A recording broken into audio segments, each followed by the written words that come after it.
Morning, everybody. Thanks for joining me as we take a look at tomorrow, our forecast for tonight into tomorrow, when we are going to see our first winter weather that will affect the commute in any kind of a significant way. Certainly, last Wednesday we did get some snow on November 1st, but really roads stayed clear except for maybe some of the very highest spots. Not really a big deal. Tomorrow, not a huge deal still, but definitely will be a little bit more impactful, especially for those morning commute. So what's going on across the country? Here's our storm. You can see very much detached, like a lot of slides for you here, but very much detached from any moisture source. So not a ton of moisture yet, but it is going to tap some Atlantic moisture as it gets closer to us. And as you'll see, there's still some heavier rain in some spots with the system. And what's happening on our side is we've got cold air that has seeped in from Quebec. And we're going to show you that in a little bit. But essentially, that's letting some colder air to seep down in. That'll set the stage for basically warm air overriding cold air. And when that happens, we usually go from basically start as snow, then we go to some sort of sleet situation, and then kind of a freezing rain drizzle kind of situation at the end. That's exactly what's going to happen. So we're going to talk about timing, how that's going to happen, where the storm's going to go, and how it's going to impact your commute as we go through the morning forecast. Whoops, before we get to this one, let's take a quick look. Here is radar. As you can see, a decent amount of rain, but this will expand in coverage area as it does tap a little bit of Atlantic moisture. If we come a little bit further over here, you can see lots of teens to our north and some 20s and 30s. We're going to be chilly today as a northerly flow is going to continue to allow some of that cold air to seep down from the north.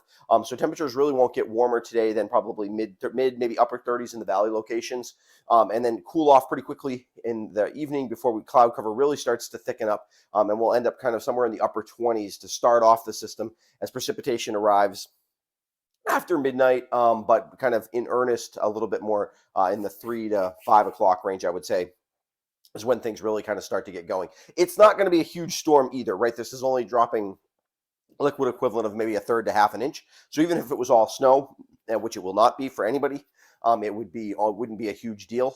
But it is going to be the timing of it is going to make it such that there will be a little bit of slush on the roads. If we take a look at that upper level, you can see we've got the cold air.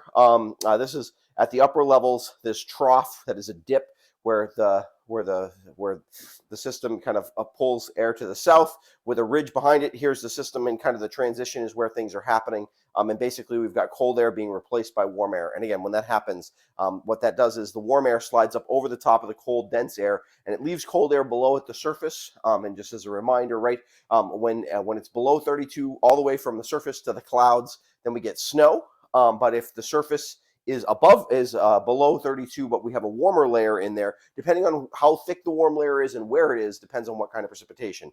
So when the warm layer is pretty shallow and a little bit higher up in the atmosphere, we get sleet. That's why you transition to sleet first. And then as the layer that's below freezing gets smaller and smaller at the surface, you transition to freezing rain. One of the reasons we shouldn't be too worried about freezing rain out of this is it's more the sleet that's going to make things slick, is that the ground is not overly cold yet.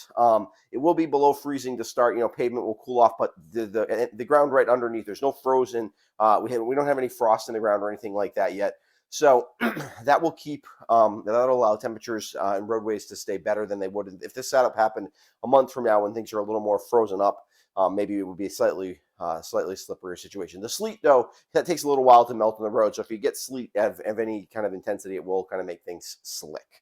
Okay, let's take a look at how this is going to progress. Well, first, let's see surface. You can see here's our developing low. Here's kind of the dying upper level low associated with it, and this low is taking over. This low is going to kind of race, and it's eventually going to track over northern New York. This low is going to kind of drift eastward as it's kind of dying and transferring its energy to this low further south of it. All right, so by tomorrow, this is what we're looking at. Here's our surface low here. This is this afternoon today, I should say. Sorry, not tomorrow. My goodness.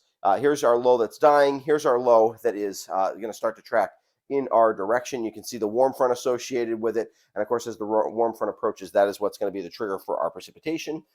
As we head tonight, by midnight, this is when we could be starting to see a few flurries and things like that around, as very slowly some of the precipitation well out in front of the storm starts to approach us. But it's not really until at about this time, midday tomorrow. And by now, actually, a lot of the system is done with us. We're just into a drizzle situation. Once the warm front moves in, you tend to move more towards a very light precipitation, drizzly kind of situation.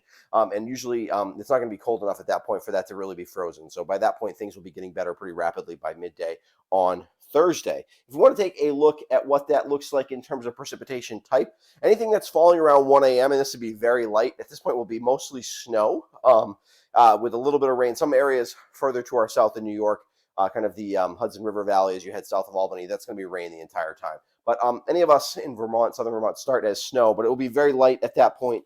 By about 7 a.m., this is probably when the driving is about the worst. We're looking at sleet mostly for Rutland and Windsor County, a little bit of snow still in northeastern Windsor County where things haven't been going quite as long. And we're kind of into a mix of sleet and freezing rain, maybe a little bit of rain starting to mix in at the valley locations across Windham and Bennington counties. If we move towards 1 p.m., you can see the mix has moved well to our north and east, and whatever's left, this is really more drizzle than rain. Most of our precipitation will be over with by this point by 1 p.m. tomorrow. So really it's only slick conditions anytime between about 5 a.m. and about 7 to 8 o'clock in the morning, and I think things get better after that. We're not looking at huge accumulations, a slushy inch or two, maybe 3 at the highest elevations.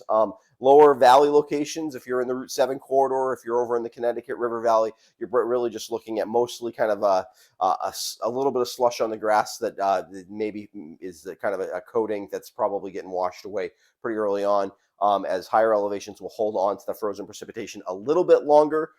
Basically above 750 feet, I think, is where you can see up to an inch of snow. If we take a look at those details, timing is late overnight tonight till early afternoon tomorrow.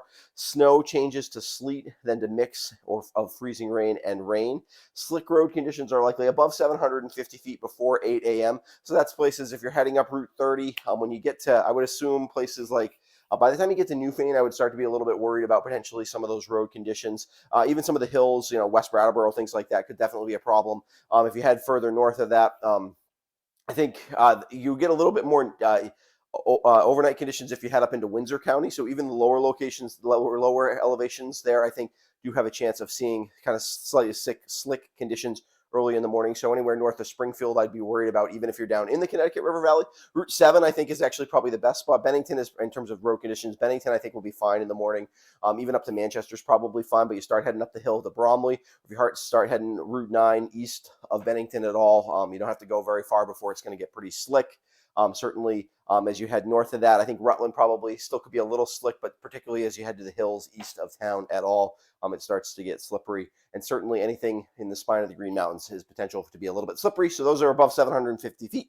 A total accumulation of an inch or two generally, maybe 3 inches at the highest elevations, basically at the top of the ski areas. And school delays are possible for towns with roads above 1,500 feet. So if you've got some, that's where I think road conditions will hold on slippery long enough that that it will probably necessitate a few delays. Nothing too big of a deal, but probably just enough that happens. I would say there's not even 100%. That's more like in my town, which is sort of we have a lot of roads that go up to 1,500 to almost 2,000 feet, and then even the main roads are kind of at 1,000 to 1,200 feet here in Londonderry. You're talking, I think our kids probably have about a 50-50 chance of a delay tomorrow.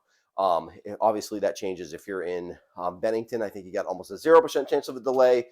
If you're up in Mount Holly, I think there's probably a pretty good chance of a delay in a place like that, a little bit higher elevation. So anyways, that's sort of the overall look. We'll have more storms like this to take a look at, but this storm shouldn't be that big a deal. But just remember, give yourself some extra time tomorrow morning as you're headed out. If you have any questions, certainly you can feel free to email me. My email is in the link in the description below. You can find me through the social medias and message me that way. I should be paying a decent amount of attention today, so I can get back to you on those specific questions. And if you haven't subscribed to my YouTube channel before, I would encourage you to do so. Helps make sure you don't miss any of my videos. And I want to give a quick shout out to my patrons. They help support what I do here at the West River Weather Guy. If you're interested in becoming a patron, there's some extra benefits that you get, and also you just really do help out in terms of me being able to help make sure that the videos happen and they have the details that they have with them. All right, I will be back on Friday with a look at your work.